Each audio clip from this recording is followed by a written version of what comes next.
Hey, sports fans and watercolor enthusiasts. It's it's Ernest T. Let's see here. Hi there, Rusty Nelson here, Talking Watercolor, Episode 8.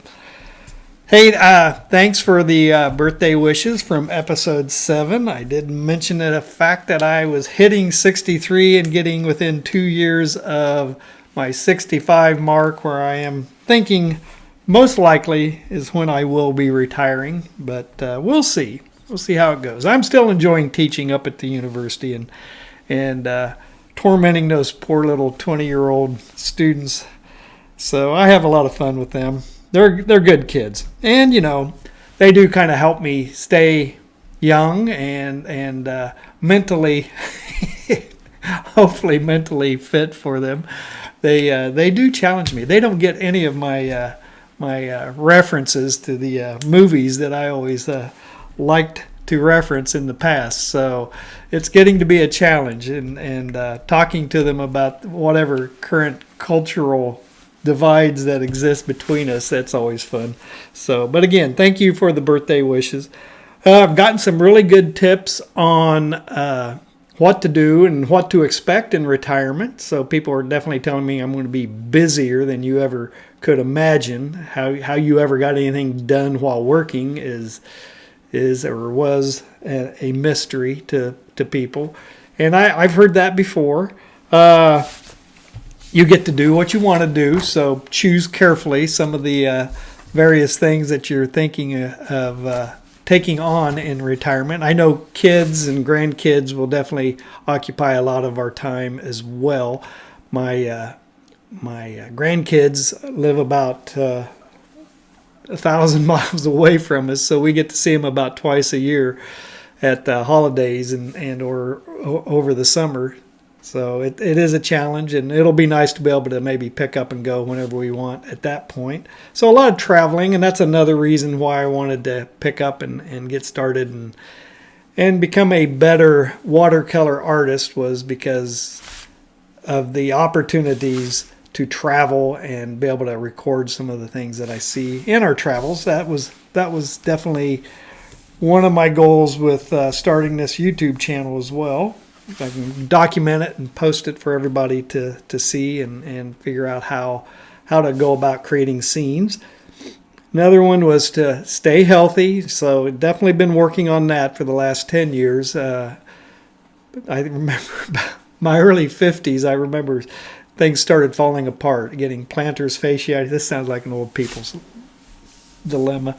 I was getting plantar fasciitis, and I couldn't walk. My heels were killing me, so I had to start doing various exercises with that. Just realized my arches had had collapsed. This sounds terrible. This is just killing my demographics, I can tell. I've started seeing a little tick up on my demographics on my videos of a younger audience, so that this video should probably put an end to that. So. But yeah, back troubles, feet problems, there's all sorts of issues that I was starting to have in my mid-50s. So at that point, I started making decisions as to getting healthier, eating better, exercising more, walking more. We bought, our little family dog died at about that time, and we got 2 new little toy poodles that we started walking. So these 2 little guys get me out a lot and getting exercise. So I definitely agree with staying healthy and enjoying the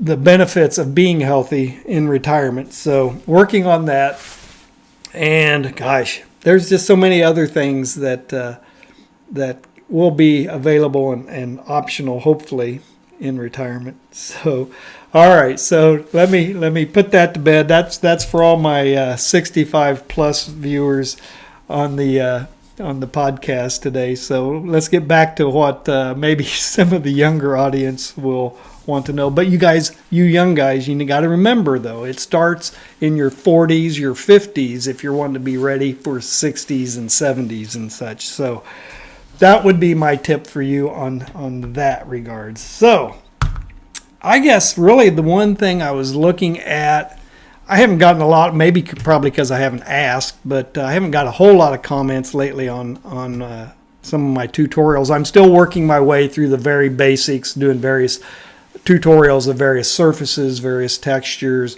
refractions, reflections, glass, like a fuzzy peach, things like that. Various things for people to practice and get better at before they really start tackling big scenes. The reflection and refractions are probably not my larger still lifes that I've done recently, along with some of the circles, the cherries. I'm going to be posting a glass orb. There's something else. I can't remember what. Anyway, I've got some other things coming out there. The refractions will be, I'm working on it right now, so it'll be dropping soon. Shiny textures, reflective glass. What would you guys like to see specifically? That's definitely, I know landscapes and things like that, but I'm working up to that. We'll get to that at some point in a very slow, deliberate manner. I don't know. Would you guys be interested in figures, people, portraits, head and shoulders, things like that? Let me know. I definitely could. I've done that in my figure drawing classes where I've taught a lot of figure sketches and techniques to get a figure drawn proportionally, accurately, along with head and shoulder shots. I definitely work with and use the Loomis method, which I think is a very good method for breaking down the figure and figuring out how to draw it in whatever angle and proportion. So let me know if you're interested in that. I can definitely do some of that.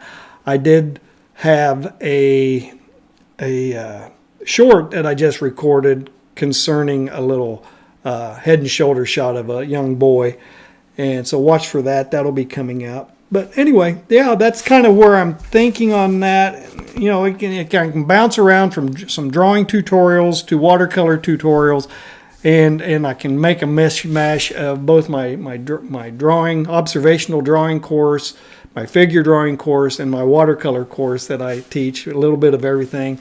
And they all relate. The skills you develop in any of the three subjects relates to the other really well. So starting with that observational drawing course that I teach, where you really do learn the fundamentals of mark making, perspective, foreshortening, modeling, and all of that. And that leads directly into what you can do with your figure drawing and breaking the figure down into fundamental shapes that you then refine and build and create the accurate representation of a form of a figure in whatever pose that they happen to be in.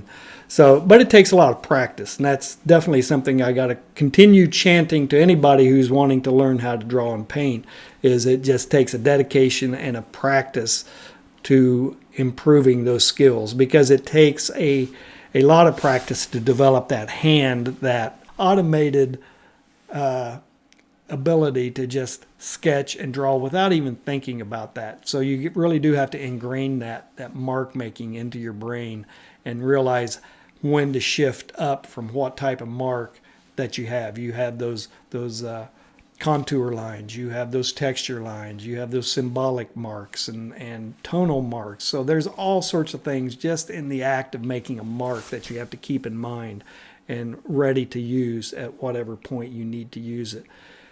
Gosh, let me know also what are the things you like doing. What are you hoping to see as well? I think I mentioned in previous posts where my thing that I hated most of all for years and years was landscapes, and it wasn't until I picked up watercolor that I really started to appreciate the things that watercolor can do in regards to that subject that I did not particularly like doing, because every time I worked with landscapes in acrylic or oil or even just pencil drawings, that it was always so stiff and controlled. And that's where I think watercolor gave me the permission to be looser and more expressive. So you definitely have to identify those things that are holding you back in the progress you want to make towards your artwork and the skill sets that you're wanting to develop. So I tell my students all the time that it's really a mental game. When you're learning to draw and paint, you got to overcome so many mental barriers that you've placed in front of yourself in making progress towards what you want to be able to do. And it's that whole Ira Glass thing where you have good taste and you want this thing to be up here quality wise, but your abilities are way down here technically, right? So it's a matter of bringing these things into balance and working with it that way.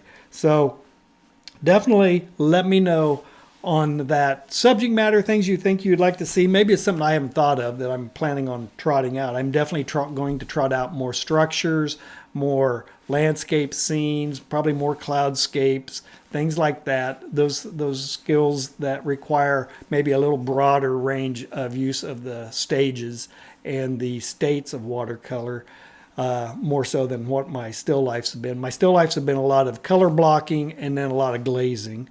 So that can definitely come into play. I'll take into consideration any suggestions you give me, and I'll put together a tutorial and record something. Limitations, yeah. Limitations, be it mental or physical. You know, I don't know if you noticed this. What do I got? Oh, I got a few minutes. I can just drop this on you real quick. Definitely faced limitations early on when I was in high school. And this was a physical limitation. If you haven't noticed already with some of my videos, I'm missing a finger on my right hand. I had an accident in high school where I yanked off my finger on a garage door with my class ring, and it was quite the traumatic event. And because I am right-handed and I paint a lot when drawing paint right-handed. But I had a good art teacher in high school who, didn't cut me any slack, wouldn't let me sit around in my art classes. He just made me draw everything with my left hand. So that was an experience in trying to take everything I knew at that point about drawing with my right hand and trying to translate that over to my left hand. So it was definitely a learning experience and made me realize that it really isn't about, because I remember people always worried about the fact that I may have ruined my art career because I cut off a finger on my right hand and I'm being right-handed. But that's when I realized it wasn't about how many fingers I had on my hand. It's about the knowledge you have in your head to get better at a skill, the mechanical skills. So you're not only ingraining the mechanical skills, whether it's right hand or left hand, it's also about the knowledge that you're embedding in your head. So yeah, the limitations. I know a lot of people have made comments in their comments to me from either the blog posts or from some of my videos that, for various reasons, health reasons, are picking up watercolor because they may have some limitations in that. And that's the cool thing about watercolor is you can have some pretty serious limitations and still be able to, pick up a brush in whatever manner and apply that media to the paper and create something, visually appealing for someone else to appreciate. So, yeah, keep working at it, practice in whatever manner you can, and it'll get better. And it really is about that knowledge that you're plugging into your head and stacking. But that, I think I covered my list. I have my quick list of things here. Let me get my eyes back on, check everything. Yeah. Oh, there's one. Yeah. I think, I asked you this, but essentially, this is how I address it with my students. What is your kryptonite? Sit down and think about that. What are the things that you have difficulties with and address them, right? Make a list, write them down, and start tackling each one at a time until you can reliably deal with that thing that you don't like doing or that is a weakness in your opinion. So anyway, well, that's our episode today. I'm going to quit yakking. I'm in just under 15 minutes. So thanks for watching again. Hit that like button or give me a subscribe. I appreciate it. And we'll see you in the next episode.